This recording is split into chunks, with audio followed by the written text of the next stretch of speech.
భారతదేశంలో సనాతన ధర్మంలో తపస్సు అనేటటువంటి మాటకి చాలా విశేషమైనటువంటి ప్రాధాన్యత. భాగవతం ప్రారంభమే తప అంటే తపస్సు చెయ్యి అన్న మాటతో ప్రారంభం. తపస్సు వలన సాధించలేనటువంటిది లోకంలో ఏదీ ఉండదు. సనాతన ధర్మంలో అత్యంత కీలకమైనటువంటి ప్రధానమైనటువంటి సారవంతమైనటువంటి విషయం అదే. అటువంటి తపస్సు ఎంత అనితర సాధ్యమైనటువంటి విషయాన్ని కూడా సాధిస్తుంది అని చెప్పడానికి మార్కండేయుని యొక్క వృత్తాంతం ఒక ప్రబల నిదర్శనం. మార్కండేయుని యొక్క జీవితాన్ని పరిశీలనం చేస్తే ఆయన వంశంలో ఉన్నటువంటి పితృపితామహులందరూ కూడా తపస్సు యందు అనితర సాధ్యమైనటువంటి నిష్ట కలిగినటువంటి వారు. ఎందుకని అంటే వత్సుడు అని ఒకప్పుడు ఒక మహర్షి ఉండేవారు కృతయుగంలో. ఆయన చాలా గొప్ప తపశ్శక్తి సంపన్నుడు. తపస్సు అన్న మాటకు అర్థం ఏమిటంటే దృష్టి విశేషంగా కేంద్రీకరించినటువంటి కారణం చేత దేని గురించి తపస్సు చేస్తున్నాడో ఆ వస్తువుతో తాదాత్మ్యత చెంది ఇక బాహ్యమైనటువంటి స్మృతిని కోల్పోవడం, బయట ఏం జరుగుతోంది అనేటటువంటి దానితో ఇక ఏ విధమైనటువంటి సంబంధం లేకుండా ఆఖరికి శరీరం మీద పాములు పాకుతున్న, మృగములు వచ్చి తమ కొమ్ములతో గోకుతున్న, అథవా ఒంటి మీద తీగలు మొదలైనటువంటివి పెరిగిపోయిన, పుట్టలు పెట్టిన, చెవులలో పక్షులు గూళ్ళు కట్టుకుని రొద చేస్తున్న తెలియనంత స్థితిలో మనసు సద్వస్తువు యందు అంటే రజోగుణ తమోగుణ సంబంధమైనటువంటి విషయములతో కాకుండా శుద్ధ సత్వమైనటువంటి పరబ్రహ్మమునందు లయమైపోతే అంతగా దృష్టి కేంద్రీకరింపబడితే అలా కేంద్రీకరింపబడినటువంటి స్థితికి తపస్సు అని పేరు. అటువంటి తపస్సు చెయ్యడం అందరికీ సాధ్యమయ్యేటటువంటి విషయం కాదు. దానికి ఎంతో సాధన చేసి సూక్ష్మ శరీరమైనటువంటి మనసుని భగవంతుని యందు తీవ్రమైనటువంటి స్థాయిలో నిలబెట్టి బాహ్య స్మృతిని కోల్పోయి సమాధి స్థితి యందు నిలబడగలగడం అనేటటువంటిది ఒక పరమాద్భుతమైనటువంటి విశేషం. అటువంటి తపస్సు యందు గొప్ప నిష్ట పొందినటువంటి వ్యక్తి ఆ కుత్సుడు. ఆ కుత్సునికి ఒక కుమారుడు కలిగాడు. ఆయనకి వత్సుడు అని పేరు పెట్టాడు. ఆ పిల్లవాడికి ఉపనయనాది సంస్కారములు పూర్తి చేసి వేదాంగములు నేర్పాడు. నేర్పి నువ్వు ఎన్ని చదువుకున్నావన్నదానికన్నా, నువ్వు ఎన్ని నేర్చుకున్నావన్నదానికన్నా నిన్ను ఉద్ధరించగలిగినటువంటిది తపస్సు.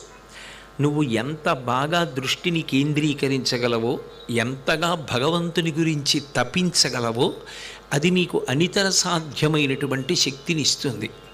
కాబట్టి ఆ తపస్సు చేయడానికి యోగ్యమైనటువంటి ప్రదేశాన్ని ఎంచుకొని అక్కడ నువ్వు తపస్సు చేయవలసినది అని తండ్రి ఆనతినిచ్చాడు. ఆ తండ్రి ఇచ్చినటువంటి ఆనతి మేరకు ఆ వత్సుడు బయలుదేరి కావేరీ నదీ ప్రవాహం తూర్పుకి పశ్చిమానికి వెళ్ళేటటువంటి ప్రదేశాలు సర్వోత్కృష్టములు అని తెలుసుకొని ఆ కావేరీ తీరంలో కూర్చొని గొప్ప తపస్సు చేశాడు. తపస్సు చేసినప్పుడు కలిగేటటువంటి పరమాద్భుతమైనటువంటి విషయమేమి అంటే, నేను ఇందాక మీతో మనవి చేసినట్టు శేషాద్రిశైలే సదా వసంతం తమర్జునం మల్లిక పూర్వమీనం. ఆ తపస్సు చేసినప్పుడు ఒంటికి తీగలు చుట్టుకుపోతాయి. ఎందుకని అంటే మొట్టమొదట తీగలు నమ్ముతాయి ఈయన కదలడు అని. గాత్రం యథాహమబలతాహ పరివేష్టయంతి అంటారు. ఆ తీగలన్నీ వచ్చి శరీరాన్ని చుట్టుకుని పొదలు కింద పెరుగుతాయి. అలా పెరిగితే ఖగాశ్చరీడాస్, ఆ తర్వాత పక్షులు నమ్ముతాయి ఈయన కదలడు అని నమ్మి చెవుల్లో పుల్లలు పెట్టి అందులో గూళ్ళు కట్టి పక్షులు నివాసం చేసి గుడ్లు పొదిగి పిల్లల్ని పెట్టి అరుస్తూ ఉంటాయి. ఎంత గొప్ప నిద్రపోతున్న వ్యక్తి అయినా, ఎంత గొప్ప తపస్సు చేసి దృష్టిని నిలబెట్టిన వాడైనా చెవిలో పుల్ల పెట్టి కదిపితే హఠాత్తుగా బాహ్యస్మృతిని పొందుతాడు. ఆ చెవులలో పుల్లలు పెట్టి గూళ్ళు పెట్టి గుడ్లు పెట్టి పొదిగి పిల్లల్ని పెట్టి అవి అరుస్తున్నా కూడా ఆయన యందు బాహ్య చలనం లేకుండా తదేక దృష్టితో పరమాత్మ యందు దృష్టి నిలబెట్టాలి అంటే దానికి యోగ్యమైనటువంటి ప్రదేశము, అంత గొప్ప స్నానము అవసరమవుతాయి పూర్వాంగంలో. అందుకే ఆయన అటువంటి ప్రదేశాన్ని ఎంచుకుని ఆ ప్రదేశంలో తపస్సు చేశాడు. 3 నెలలు చేసేటప్పటికే ఆయన యందు ఒక గొప్ప పారమార్థికమైనటువంటి జ్ఞానము భాషించింది. ఆయన ఆ తపస్సుని తీవ్రతరం చేయడం కోసమని ఇంకా యోగ్యమైనటువంటి ప్రదేశానికి వెళ్ళిపోదామని ఎక్కడైతే సహ్యజ అనబడేటటువంటి నది ప్రవహిస్తోందో ఆ ప్రదేశానికి వెళ్ళి ఆ నదీ జలముల యందు స్నానము చేయడం అనేటటువంటిది శరీరానికి పుష్టిని, మనసుకి తుష్టిని కల్పిస్తాయని అక్కడికి వెళ్ళి నిరంతరం భగవంతుని యందు మనసు పెట్టి ఆ సహ్యజా నదిలో స్నానం చేస్తుండేవాడు. చేసి ఆ నదికి ఉత్తరముఖంగా మహేంద్రగిరి అనబడేటటువంటి పర్వత శిఖరం ఒకటి ఉంది. అది నిర్మానుష్యం. ఎందుకనంటే ఇతరమైనటువంటి మనుష్య సంచారము ఉంటే వాళ్లతో మాటలు, వాళ్ళు ఏదో వస్తూ ఉండడం, పలకరిస్తూ ఉండడం, దానివల్ల తన నిశ్చలత్వానికి ఏకాగ్రతకి భంగం వాటిల్లుతుంది అని ఆయన అక్కడ ఉండకుండా అక్కడి నుంచి బయలుదేరి ఆ మహేంద్రగిరి మీదకి వెళ్ళిపోయి అక్కడ కూర్చుని గొప్ప తపస్సు చేస్తుండేవాడు. అంత గొప్పగా ఏకాగ్ర దృష్టితో తపస్సు చేస్తూ తీర్థస్నానము చేత ఇంకా విశేష ఫలితం కలుగుతూ ఉంటుంది జీవుడికి. ఎందుకని అంటే వేదభాష్యంలో ఒక మాట అంటారు, అంగిరసాది మహర్షులు గొప్ప గొప్ప తపస్సులు చేసినప్పుడు తమ తపస్సుకి సంబంధించినటువంటి శక్తిని అంతటినీ కూడా ఆ ఫలితాన్ని, నియమాలని ఎక్కడ నిక్షేపించి వెళ్ళిపోయారో వాటిని తీర్థములు అంటారు. అందుకే తీర్థమునందు స్నానము చేసినటువంటి వారికి ఎన్నో యజ్ఞయాగాదులు చేసినటువంటి ఫలితం సమకూరుతుంది. అందుకే మనకి తీర్థయాత్ర అని ఒక పేరు వచ్చింది. తీర్థంలో స్నానం చేస్తారు, తీర్థంలో స్నానం చేసి భగవద్ దర్శనం చేస్తూ ఉంటారు. అటువంటి తీర్థము కళ్యాణీ తీర్థము అన్నది అక్కడే ఉంది కాబట్టి ప్రతిరోజు ఆ తీర్థంలో గ్రుంకులిడి స్నానం చేస్తుండేవాడు. చేసి ఆ మహేంద్రగిరి మీద, దాన్నే నారాయణాద్రి అని కూడా పిలుస్తూ ఉండేవారు, అక్కడ కూర్చుని గొప్ప తపస్సు చేస్తున్నాడు. అలా తపస్సు కొంతకాలం చేసిన తరువాత ఆయనకి శ్రీమన్నారాయణుడు సాక్షాత్కరించాడు. ఒక రూపంతో విష్ణువు ఆయనకి కన్నుల ముందు ప్రత్యక్షమయ్యాడు. ఆయన లేచి శ్రీమన్నారాయణుణ్ణి కీర్తించాడు. కీర్తిస్తే భగవంతుడు ఆ వత్సుడితో మాట్లాడుతూ ఒక మాట అన్నాడు, బ్రహ్మచర్యమునందే బ్రహ్మచారిగా ఉండగానే నువ్వు ఇంత గొప్ప తపస్సు చేసి నా దర్శనాన్ని పొందడం సామాన్యమైనటువంటి విషయం కాదు. నీ తదేక దృష్టికి నేను పరవశించాను. మనసుని అలా నిలబెట్టడం, అంత గొప్పగా ధ్యానం చెయ్యడం సామాన్యమైన విషయం కాదు. అందుకే నేను నీ యందు ప్రీతి చెంది నీకు మోక్షాన్ని కటాక్షించాలి అని అనుకుంటున్నాను. కానీ అది ఈ జన్మలో కుదరదు. ఈ జన్మలో నువ్వు కొంత శేషాన్ని, కర్మని అనుభవించవలసి ఉంటుంది. వచ్చే జన్మలో బుభువు అన్న పేరుతో జన్మిస్తావు. అదే భాగవతంలో బుభు చరిత్ర. బుభువు అన్న పేరుతో జన్మిస్తావు. జన్మించినప్పుడు నువ్వు మోక్షాన్ని పొందుతావు. జనన మరణ చక్రము నుండి విడుదల పొంది శాశ్వతముగా నా స్థానాన్ని చేరిపోతావు.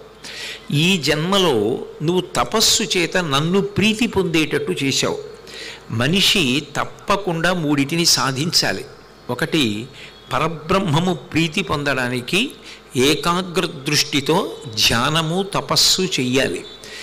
ధ్యానము యొక్క తీవ్రస్థితికే తపస్సు అని పేరు. కాబట్టి అటువంటి తపస్సు చెయ్యాలి. దానిలో నువ్వు సిద్ధహస్తుడవై నేను ప్రీతి పొందేటట్టు చేసి నేను ప్రత్యక్షమయ్యేటట్టుగా చెయ్యగలిగావు.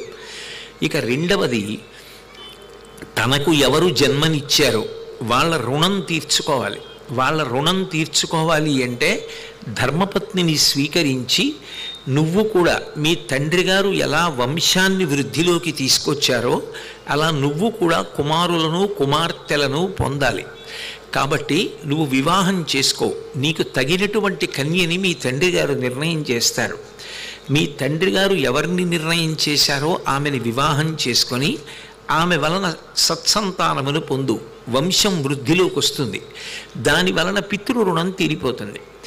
ఇక మూడవది, నువ్వు ధర్మపత్నిని స్వీకరిస్తే తప్ప యజ్ఞయాగాది క్రతువులు చెయ్యడానికి అధికారం ఉండదు. పక్కన ఆమె ఉండాలి. ఆమె ఉండి అనారోగ్యంతో ఉన్న ఒక రవికెల బట్ట నువ్వు బొడ్డులో దోపుకుని చేసేసేయచ్చు యజ్ఞయాగాదులు. ఆమె లేకుండా మాత్రం సాధ్యం కాదు. అందుకని నువ్వు యజ్ఞయాగాది క్రతువులు చేసినప్పుడు దేవతలకు హవిస్సులు ఇస్తావు. దేవతలు ఆ హవిస్సు తింటారు. ఆ హవిస్సు తిన్న కారణం చేత దేవతల యొక్క రుణం నుంచి విముక్తి పొందుతావు. తపస్సు చేత పరబ్రహ్మ ప్రీతి చెందుతారు. నువ్వు ఋషి సంబంధమైనటువంటి వాంగ్మయాన్నంతటినీ మీ నాన్నగారి వలన ఉపనయనం అవగానే ఉపదేశం పొంది ఇంత గొప్ప తపస్సు చేశావు. అందుచేత ఋషి రుణం తీరింది. పరబ్రహ్మమైనటువంటి నేను ప్రీతి చెందాను. ఇక నువ్వు చెయ్యవలసినది వివాహం చేసుకుని పితృరుణం తీర్చుకోవడం, యజ్ఞయాగాది క్రతువులను ధర్మపత్నితో కలిసి చేసి తద్వారా దేవతల యొక్క రుణాన్ని తీర్చుకోవడం. ఈ రెండు పనులు చెయ్యడం కోసం నువ్వు గృహస్థాశ్రమంలో ప్రవేశించవలసింది అన్నారు. శ్రీమన్నారాయణుని యొక్క ఆజ్ఞని ఔదల దాల్చి తప్పకుండా నేను అలాగే వివాహం చేసుకుంటానని అక్కడ నుంచి బయలుదేరి ఆయన తిరిగి ఇంటికొచ్చి తండ్రి అయినటువంటి కుత్సుడితోటి జరిగినటువంటి వృత్తాంతాన్నంతటినీ చెప్పాడు. నాన్నగారు ఇలా జరిగింది, నేను ఇంత గొప్ప తపస్సు చేశాను, అది నాకు చాలా తక్కువ కాలంలోనే గొప్ప ఫలితాన్ని ఇచ్చింది. కారణం నేను ఎంతసేపు చేశానన్నది కాదు, ఎంత తీవ్రంగా చేశానన్నది ప్రధానమైంది. భగవంతుడి విషయంలో ఎంతసేపు కూర్చున్నారు అన్నదానికన్నా ఎంతసేపు మనసుని నిలబెట్టగలిగారు అన్నది ప్రధానం. మనసుని నిలబెట్టలేకపోయినప్పుడు కేవలం శరీరం వెళ్ళి అక్కడ కూర్చున్నంత మాత్రం చేత ఒనగూడేటటువంటి ప్రయోజనం బహు తక్కువగా ఉంటుంది. అందుకని నేను సాక్షాత్ శ్రీమన్నారాయణుని యొక్క దర్శనాన్ని పొందగలిగాను. ఆయన నన్ను ఈ విధంగా ఆజ్ఞ ఇచ్చారు అని చెప్పిన తరువాత తండ్రి చాలా సంతోషించి, నీకు యోగ్యమైనటువంటి కన్యను వెతికి ఆమెనిచ్చి నీకు వివాహం చేస్తాను. నువ్వు గృహస్థాశ్రమ ప్రవేశం చేసి చక్కగా యజ్ఞయాగాది క్రతువులు చేసి సంతానాన్ని పొంది పితృరుణం నుంచి కూడా విముక్తుడవవుదువుగానివి అన్నాడు.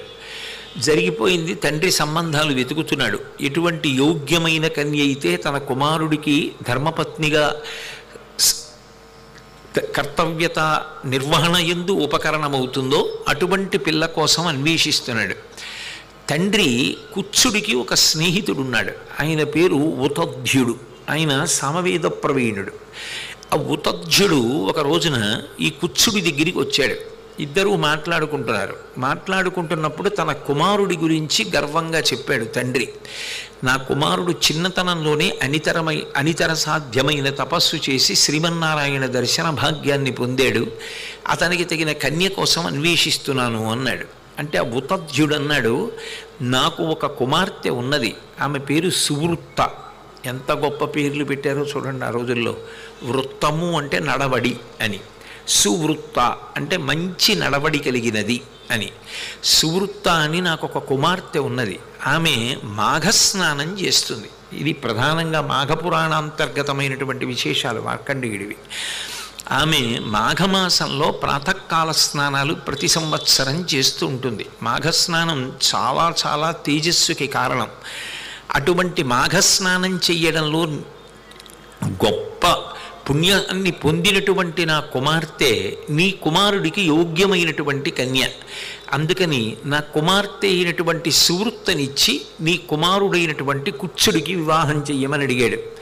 వెంటనే ఆ కుత్సుడు కూడా చాలా సంతోషించి, నా కుమారుడైనటువంటి వత్సుడికి నీ కుమార్తె అయినటువంటి సువృత్తనిచ్చి వివాహం చేస్తాను, యోగ్యమైన కాలం రాగానే ముహూర్త నిర్ణయం చేద్దాం అన్నాడు. ఎదురు చూస్తున్నారు. ఈలోగా ఈ సువృత్త ఒకనాడు నదీ స్నానం చేసి ఆమెకి ముగ్గురు స్నేహితురాళ్ళు. ఒక ఆమె పేరు కమల, ఒక ఆమె పేరు విమల, ఒక ఆమె పేరు సురస. ముగ్గురు స్నేహితురాళ్లతో కలిసి ఈ సువృత్త నదీ స్నానం చేసి వస్తోంది. ఆ నదీ స్నానం చేసి వస్తున్నటువంటి సమయంలో ఉన్మత్తమైనటువంటి స్థితిని పొందినటువంటి ఏనుగొకటి విశేషమైనటువంటి ఆవేశంతో ఎవ్వరూ అదుపు చెయ్యలేనంత ఉద్రేకంతో అది ఈ నలుగురిని తరువుకొచ్చి తొండం పెట్టి కొట్టి కాళ్ళ కింద పెట్టి తొక్కి చంపేసింది. నలుగురు మరణించారు. ఈ నలుగురు మరణించారు అన్న వార్త ఉతజ్జుడు వెళ్ళి ఆ కుత్సుని యొక్క తండ్రి అయినటువంటి ఆ వత్సుని యొక్క తండ్రి అయిన కుత్సుడితో చెప్పాడు, నా కుమార్తె ఇలా చనిపోయింది, ఏనుగు తొక్కేసింది, ఆమె స్నేహితులు ముగ్గురు కూడా చనిపోయారు, కాబట్టి ఇప్పుడు ఇంకా నా కుమార్తెని నీ కుమారుడికి ఇచ్చి వివాహం చేసే అవకాశం లేదు, కాబట్టి నీ కుమారుడికి వేరొక కన్యని చూసుకోమని చెప్పాడు. వెంటనే తండ్రి కొడుకైనటువంటి ఆ కుత్సుణ్ణి పిలిచి, ఒరే నీకు ఇచ్చి పెళ్లి చేద్దాం అనుకున్నాను సువృత్తని, కానీ ఆ సువృత్తని ఏనుగులు తొక్కేసాయి, ఆ ఏనుగు తొక్కినప్పుడు ఆమె మరణించిందని చెప్పాడు. వెంటనే ఈయనన్నాడు, తపస్సు మీద నాకు విశేషమైనటువంటి నమ్మకం, కాబట్టి ఆ పిల్లకి అంత్యేష్టి సంస్కారం చేయకండి, ఆమె శరీరాన్ని దహనం చేయకండి, దహనం చేయకుండా ఉంచండి, ఆమెను నేను బ్రతికించుకుంటానన్నాడు. అని ఆయన మళ్ళీ సహ్యజానది దగ్గరికి వెళ్ళి ఆ నదీ జలాలలో కంఠం వరకు నిలబడి గొప్ప తపస్సు మొదలుపెట్టాడు యమధర్మరాజు గారి కోసం. విచిత్రం ఏమిటంటే మార్కండేయోత్పత్తి యందు యమధర్మరాజు గారి గురించి తపస్సు చేసినటువంటి వాళ్ళు, యమధర్మరాజు గారిని నిగ్రహించిన వాళ్ళు కూడా ఆ వంశంలోనే ఉన్నారు. కాబట్టి నేను యముడి గురించి తపస్సు చేసి ఆయన తీసుకుపోయినటువంటి ప్రాణములను మళ్ళీ తీసుకొస్తాను, ఆమెకి అంత్యేష్టి సంస్కారం చెయ్యొద్దు అని సహ్యజా నదిలో కంఠం వరకు నీటిలో నిలబడి యముడి కోసం తపస్సు చేస్తున్నాడు. ఏ ఏనుగు ఉన్మత్తతతో ఈ సువృత్తని ఆమె స్నేహితురాళ్ళైనటువంటి కమల విమల సురసల్ని చంపేసిందో ఆ ఏనుగు మళ్ళీ ఈయన దగ్గరికి వచ్చింది. వచ్చి ఈయన తపస్సు చేస్తుండగా ఈయన్ని ఎత్తి కుంభస్థలం మీద పడేసుకుంది. ఆయన వెంటనే ఏం చేశాడంటే, ఇది ఇంత ఉన్మత్తత పొందడానికి కారణం శాపం పొందినటువంటి ఏనుగు. ఇందులో ఒక మహానుభావుడు ఉన్నాడు జీవుడు, కానీ గత జన్మలలో మహాత్ముల్ని బాధపెట్టిన కారణం చేత వాళ్ళ చేత శాపం పొంది ఈ ఏనుగయ్యాడు. అందుకని ఇతనికి నేను చేసిన మాఘ స్నానాలలో ఒకరోజు స్నాన ఫలితాన్ని ధారపోస్తానని ఆ ఏనుగు ఆయన్ని పట్టుకుని కిందకి లాగి నేలకేసి కొట్టాలని ప్రయత్నిస్తుంటే ఒకరోజు స్నాన ఫలితాన్ని ఆ తొండంలోకి, ఏనుక్కి తొండమే చెయ్యి కాబట్టి నీటిని ధారపోయాలి కాబట్టి ఆ తొండంలో పోశాడు. ఎప్పుడైతే ఒకరోజు మాఘస్నాన ఫలితం తనకి అందిందో ఆ ఏనుగు పడిపోయి అందులోంచి ఒక దివ్యమైనటువంటి జీవుడు పైకొచ్చి, నేను శాపవశాత్తు ఈ ఏనుగు శరీరంలో ఉన్నాను, నేను ఇప్పుడు ఏనుగు శరీరాన్ని విడిచిపెట్టాను, నువ్వు మహాత్ముడివి, తపస్సు చేత సాధించలేనిది లేదు అని నువ్వు ఏది నమ్మావో అది పరమ ప్రమాణం, అది పరమ సత్యం, సనాతన ధర్మంలో ఇది తిరుగులేని నిజం. మీ వంశంలో ఇంత గొప్పవాళ్ళు ఎక్కడ ఉండరు, అంత గొప్పవాళ్ళు, కాబట్టి నువ్వు అటువంటి తపస్సే చేయమన్నారు.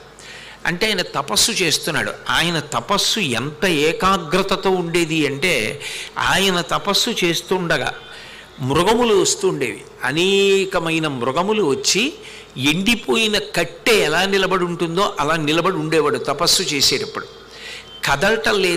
కదలటం లేదాయనని ఆయనకేసి శరీరాన్ని రుద్దుకుంటుండేవి.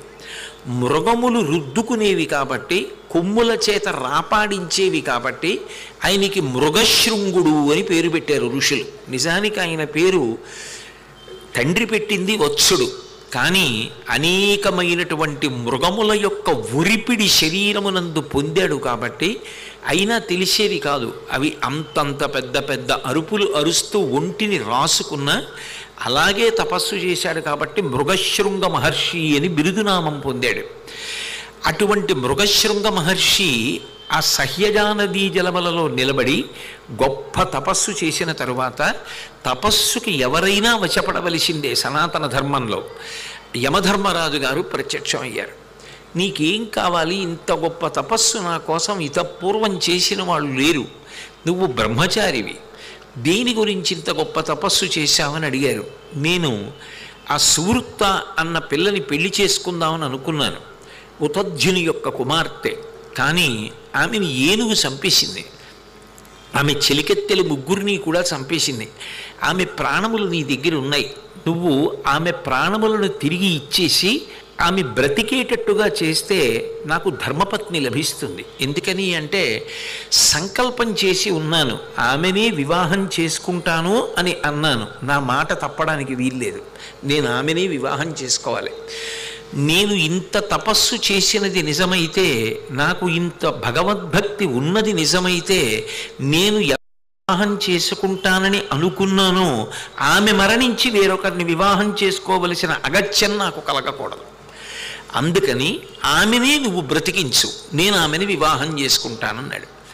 యమధర్మరాజు గారు అటువైపు చూశాడు. ఏమో ఈ మృగశృంగ మహర్షి యొక్క తపస్సు చేత ఆ సువృత్త బతుకుతుందేమోనని అక్కడ తండ్రి ఉతజ్జుడు ఆశపడితే, ఆమె చెలికెత్తెలు ముగ్గురి తండ్రులు తల్లులు కూడా అలాగే ఆశపడి ఆ ముగ్గురు పిల్లల యొక్క శరీరాన్ని కూడా దహనం చేయకుండా ఉంచారు. ఓషధులు పూసి నిలవ ఉంచారు. అయ్యో, అక్కడ ఇంకొక ముగ్గురు కూడా ఏడుస్తున్నారు కదా, ఇప్పుడు నేను ఈమెని మాత్రమే బ్రతికిస్తే వాళ్ళ తల్లిదండ్రులు తన కాళ్ళ మీద పడతారు. ఇతను అయ్యో నేను పెళ్లి చేసుకుందామనుకున్న పిల్లకి వాళ్ళు చెలికెత్తెలు, వాళ్ళు కావాలని నా భార్య అడుగుతోంది, అందుకని వాళ్ళకి కూడా ప్రాణం ఇమ్మని మళ్ళీ తపస్సు చేస్తాడు. నేను ఇతని తపస్సుకి ఎటూ వశపడాలి. ఇతని తపస్సు అంత శక్తివంతం, అంత బాగా దృష్టిని కేంద్రీకరించి తపస్సు చేస్తాడు. కాబట్టి ముందే బ్రతికించేస్తే అయిపోతుంది అని యమధర్మరాజు గారు అన్నాడు. నీ భార్యనే కాదు, ఆమె యొక్క చెలికెత్తలు ముగ్గురిని కూడా, ఆ కమల, విమల, సురస, ఆ ముగ్గురిని కూడా బ్రతికిస్తానన్నాడు. పరమ సంతోషం, నలుగురు బ్రతికారు. ఈ మృగశృంగ మహర్షి వెనక్కి వెళ్ళారు. ఉతజ్జుడు ఎంతో సంతోషాన్ని పొంది, నా కుమార్తెని కన్యాదానం చేసి నీకు ధర్మపత్నిగా ఇస్తానన్నాడు.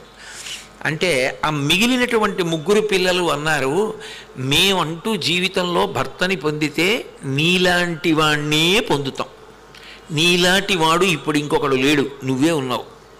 కాబట్టి చేసుకుంటే మమ్మల్ని చేసుకోనంటావా, ప్రాణం వదిలేస్తాం, వచ్చే జన్మకైనా నీకే భార్యనవుతాం తప్ప నీకు భార్య కాకుండా మాత్రం వేరొకరికి భార్యలం మేం కాం. ఎందుకని అంటే నీ యొక్క అనితర సాధ్యమైనటువంటి తపశ్శక్తి, దాని వలన మా చెలి బ్రతకడం విన్న తర్వాత నిన్నే పెళ్లి చేసుకోవాలని మాకు తీవ్రమైనటువంటి సంకల్పం కలిగింది, అందుకని మమ్మల్ని వివాహం చేసుకోమన్నారు. ఆయన ఆలోచనలో పడ్డాడు. ఒక్క ధర్మపత్ని చాలు వంశాన్ని ఉద్ధరించడానికి, ఒక్క ధర్మపత్ని చాలు యజ్ఞయాగాది క్రతువులు చేయడానికి. ఇప్పుడు వీళ్ళేమో నలుగురిని చేసుకోమంటున్నారు, ఇప్పుడు నలుగురు భార్యలు ఎందుకు నాకు అని ఆయన ఆలోచన చేస్తున్నాడు. ఈలోగా వేదవ్యాస మహర్షి వచ్చారు. నువ్వు కారణజన్ముడివి, వీళ్ళ నలుగురి వలన ఒక గొప్ప ప్రయోజనం సమాజానికి జరుగుతుంది, అందుకని వాళ్ళు నీకే భార్యలు కావాలి. ఎందుకని అంటే ఒక మహాత్ముడు భర్తృస్థానంలో ఉండగా అనుగమించడం కూడా సామాన్యమైన విషయం కాదు. ఒక మహాత్ముడికి భార్యాస్థానంలో ఉండి ఆయనకి వండి పెట్టడం, ఆయన్ని అనుగమించడం, ఆయన్ని సేవించడం, ఆయనకి ఆంతరమైనటువంటి సేవలు చెయ్యడం, ఆయన వలన సంతానాన్ని పొందడం, ఇవన్నీ కూడా పరమాద్భుతమైనటువంటి విశేషాలు. వీటి వలన వాళ్ళు అనితర సాధ్యమైన శక్తిని పొందుతారు. అందుకే మన దేశంలో గొప్పతనం ఏమిటంటే, మహాత్ముడైన వాడికి ఎంత శక్తి ఉంటుందో నిజానికి ఆయన భార్యకి అంతకన్నా ఎక్కువ శక్తి ఉంటుంది. అందుకే వారికి కూడా శాస్త్రం నమస్కారం చేయించింది.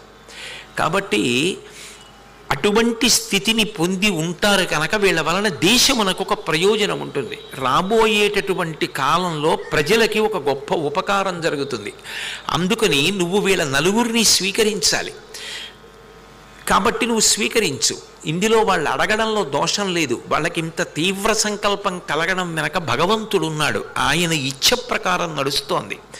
నేను సాక్షాత్ నారాయణ స్వరూపుణ్ణి, నేను చెప్పిన మాట విశ్వసించమన్నాడు.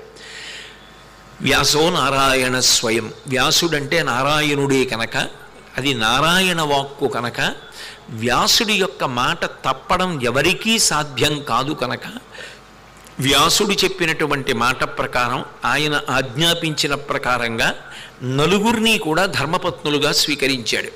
స్వీకరించి సంతోషంగా ఆశ్రమాన్ని నిర్మించుకొని అందులో కాలం గడుపుతున్నాడు.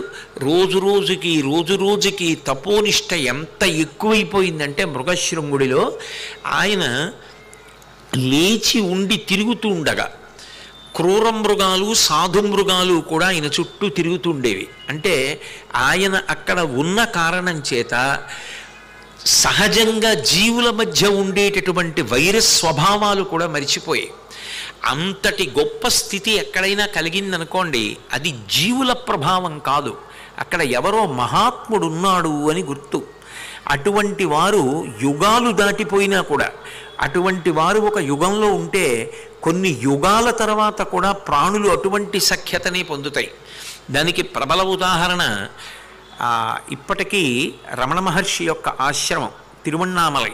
భగవాన్ రమణ మహర్షి యొక్క ఆశ్రమంలో నెమలి పావుని, పావు నెమలిని చెనకదు, కుక్క పిల్లి వెంట పడదు, పిల్లి కుక్క వెంట పడదు. నేను ఒకప్పుడు నౌరీస్ మహాతల్లి ఆవిడ శరీరంతో ఉన్న రోజుల్లో భీమునిపట్నంలో ఆవిడ దర్శనం కోసం వెళ్ళాను.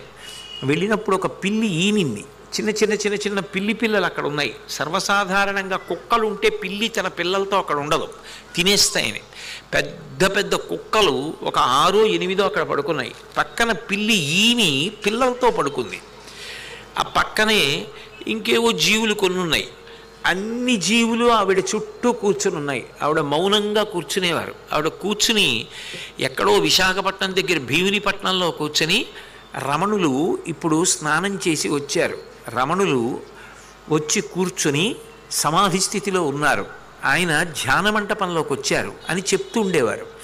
తర్వాత అది రమణుల వరకు వెళ్ళింది. వెళ్ళి అలా చెప్పకూడదు, నా అనుమతి లేకుండా అలా చెప్పడం మంచిది కాదు, చెప్పవద్దని ఆదేశించారు. అప్పటి నుంచి నౌరీస్ మాట్లాడేవారు కాదు, ఎక్కువ బహు తక్కువగా మాట్లాడేవారు. మహాత్ముల యొక్క సన్నిధానంలో జీవులు వైరభావాలు కూడా మరిచిపోతాయి. దానికి ప్రబల ఉదాహరణ వేరొకటి శృంగేరి పీఠం. ఎప్పుడో త్రేతాయుగంలో ఋష్యశృంగుడు తపస్సు చేశాడు. కలియుగంలో శంకరాచార్యుల వారు నడిచి వెళ్ళిపోతుంటే అక్కడ తుంగానదీ తీరంలో రోహిణి కార్తెలో మంచి ఎండ మండిపోతుంటే ఒక బోదురు కప్ప గుడ్లు పెట్టి కదలలేని స్థితిలో ఉంటే ఒక పెద్ద నాగుపాం పడగ విప్పి పడగ పట్టి ఆ కప్పకి నీడనిచ్చి రక్షించింది. అసలు కప్ప కనపడితే తినేసే ఆ పాము కప్పని రక్షించడం ఏమిటి? చాలా విచిత్రంగా ఉందే. పుట్టుకతో వైరం కలిగినటువంటి ప్రాణులు కానీ వైరం మరిచిపోయి ప్రవర్తిస్తున్నాయి. అంటే ఇక్కడ ఎవరో ఒక మహాత్ముడు ఉండి ఉండాలి అని శంకరాచార్యుల వారు అంతర్ముఖులై దివ్య దృష్టితో చూశారు. చూస్తే అక్కడ ఋష్యశృంగ మహర్షి తపస్సు చేశారు అని గ్రహించి, అటువంటి మహానుభావుడు తిరిగాడిన ప్రాంతం కాబట్టి ఇక్కడ నేను శృంగేరిలో పీఠం పెడతానని అక్కడ పీఠాన్ని స్థాపించారు. అదే ఇవాళ శృంగేరి పీఠం అయింది. అంటే మహాత్ములు తపస్సు చేసినటువంటి ప్రదేశాలు ఏవి ఉంటాయో అవి అంత శక్తివంతములు. వాటిని కాలుతో తొక్కినా సరే, కాలుతో తొక్కడం అంటే ఒకసారి వాటిలోకి వెళ్ళి అడుగు పెట్టి బయటికి వెళ్ళినా సరే, వెళ్ళిన వాళ్ళకి కూడా ఎంత ఫలితం ఉంటుంది అంటే బిడ్డలకు వచ్చేటటువంటి గండాలు కూడా తొలగుతాయి అని. భాగవతం దశమస్కందంలో యశోద ఆ కృష్ణుడికి ఆపదలు కలిగినప్పుడు అంటుంది, ఏ సిద్ధాశ్రమమునం త్రుక్కితిమో ఇప్పుడు చూడగంటిమిచటన్ కృష్ణార్భకున్ నిర్భయున్ అంటుంది. అంటే సిద్ధాశ్రమాన్ని తొక్కడం అనేటటువంటిది, అక్కడ కాలు పెట్టడం అనేటటువంటిది అంత గొప్ప విషయం. కాబట్టి ఆ మృగశృంగ మహర్షి అంత గొప్ప సిద్ధ పురుషుడై క్రూర మృగాలు సాధు మృగాలు కూడా ఆయన చుట్టూ తిరుగుతూ ఉండగా ఆశ్రమంలో తిరుగుతూ ఉండేవాడు.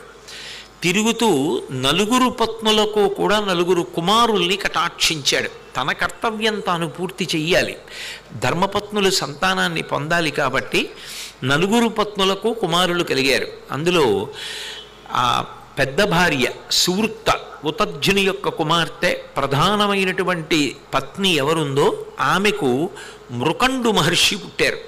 అలా పుట్టడానికి కారణం ఏమిటి అంటే, ఆ పేరు పెట్టడానికి కారణం ఏమిటి అంటే, ఆ పిల్లవాడు పుట్టగానే మృగశృంగ మహర్షి వెళ్ళి చూశారట.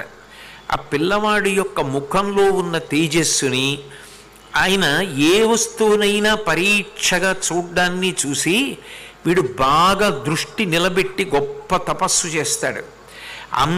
ఎంత గొప్ప తపస్సు చేస్తాడు అంటే, తపస్సు చేస్తుండగా వీణ్ణి కూడా మృగాలు వచ్చి ఒరుసుకుంటాయి. మృగాలు వచ్చి ఒరుసుకున్నప్పటికీ కూడా వీడికి బాహ్యస్మృతి కలగదు. నేను ఎటువంటి స్థితిని పొందానో అటువంటి స్థితిని వీడు కూడా పొందుతాడు. అందుకని ఈ పిల్లవాడికి మృకండు అని పేరు పెడుతున్నాను. ఆయనకి మృగశృంగుడు అని బిరుదునామం వచ్చింది.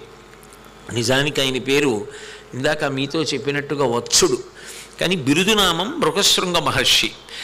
నా పోలికలే ఈ పిల్లవాడికి వస్తాయి తపస్సులో. అందుకని ఈ పిల్లవాడికి మృకండు మహర్షి అని పేరు పెడుతున్నాను. మహర్షి తర్వాత అయ్యాడు ఆయన యొక్క శక్తి చేత, తపస్సు సాధిస్తున్న కొద్దీ అది దేవతలు చతుర్ముఖ బ్రహ్మగారు ఇచ్చేటటువంటి వరాలు వాళ్ళు వచ్చి ఇస్తారు. నువ్వు ఋషివయ్యావు, రాజర్షివయ్యావు, మహర్షివయ్యావు. మహర్షి శబ్దమతులం అది విశ్వామిత్రోపాఖ్యానంలో అంటారు. అసలు మహర్షి అనిపించుకోవడం అంత తేలిక విషయమేం కాదు. ఎంత తపస్సో చేస్తే మహర్షి అవుతారు. కాబట్టి ఇతనికి మృకండు అని పేరు పెడుతున్నాను అని మృకండు అని పేరు పెట్టాడు. సూర్త యొక్క కుమారుడు మృకండు. ఆ మృకండు మహర్షికే ముద్గల మహర్షి యొక్క కుమార్తె అయినటువంటి మరుద్వతిని ఇచ్చి వివాహం చేశారు. ఆ మరుద్వతి గొప్ప సాధుశీల. సూర్త ఎంత గొప్పదో మరుద్వతి అంత గొప్పది. తండ్రిని పోలిన కొడుకు. చిత్రం ఏమిటంటే అత్తగారిని పోలిన కోడలు. లోకంలో తండ్రిని పోలిన కొడుకు ఉండొచ్చు, తల్లిని పోలిన కూతురు ఉండొచ్చు. అత్తగారిని పోలిన కోడలు ఎలా ఉంటుంది? ఉండదు. అది సాధ్యమైంది మార్కండేయుడి వంశంలో. ఎందుకంటే అత్తగారు ఎంత గొప్పదో కోడలు కూడా అంత గొప్పది. ఆమె ఉతజ్జుని కుమార్తె అయితే ఈమె ముద్గల మహర్షి యొక్క కుమార్తె. ఈమె కూడా అంతగా ధర్మం తెలిసినటువంటి తల్లి, అంత గొప్పగా భర్తని అనుగమించేది. ఆ తల్లిని మరుద్వతిని ఇచ్చి మృకండుడికి వివాహం చేశారు.